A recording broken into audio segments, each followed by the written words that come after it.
Hi guys, welcome back to the Front Yard Farm. I thought I'd just take you on a quick tour and show what's growing. It's 1st of March and we've had a very dry summer, but there's a bit of stuff that you might be interested in. We have harvested all of the grapes now, so that was good. A number of varieties of table grapes.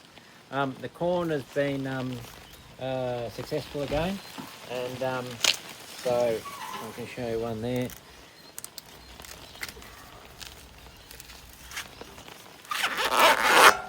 So it's a pretty nice corn. They're really good to use in the months to come because you can just freeze it inside the husk. We've been eating asparagus. I didn't realise, but asparagus is actually very nice just eating it raw like that. So sometimes when I'm out here, I'll eat some asparagus. The pumpkins are growing really well. You can see an example of two there hanging off that obelisk. Over in here, there's another couple of pumpkins. You can see a couple of different varieties growing up each of the different obelisks. It wasn't planned, it's just the way it worked out. They all self-seeded. The tomatoes, they're a little bit hard to... Oh, that was a mistake. I guess they all feel the same whether they're ripe or not.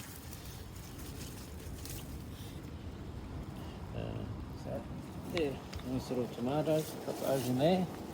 In here there's zucchinis growing with the corn and some tomatoes.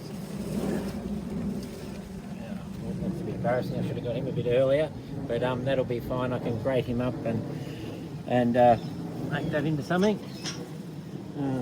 Actually, I saw something else over here. So with these tomatoes, there's also cucumbers growing up around them. Little cucumber that's growing there as well. The worms have survived the long dry summer. You can see a few moving around in there. We've got some pears growing, so you can see there's a couple on there. We've had a few others that have come off there over the last couple of days. There's a second variety of pear growing on this side of the garden. He's just attached to some wires, which has all of the apples growing down here. You can see lots and lots of apples. So these have been in a bit longer. Might be 3 years that the apples have been growing here. So I think there's still over 200 apples on there. So that's a good harvest. Yeah. Snails on there. Look, I don't know the humane thing to do with snails. I don't like killing them, but what I tend to do is just throw them out on the road and give them a chance. But he probably doesn't have a good chance. He might get run over or something, or he might not have survived the fall from going out there. But anyway, we'll wish him all the best, but hopefully he doesn't end up back in the garden.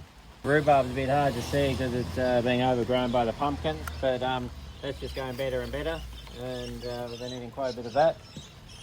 And you can see there's some broad beans there, self-seeding, so probably when the tomatoes are finished, there'll be broad beans in that bed to replace them.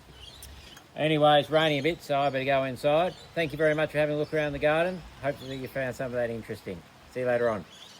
I've just come inside to do some cooking, and then I remembered there's something else you might be interested in.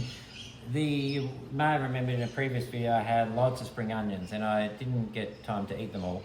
And so then when I was clearing out the onions to plant other things in there, I found that they have grown good sized onions on the bottom of the spring onion. So anyway, been using those in cooking, and as you can see, there's a whole bag of onions there, which was a bit of a bonus because I thought I was just clearing out a bed and ended up with all those.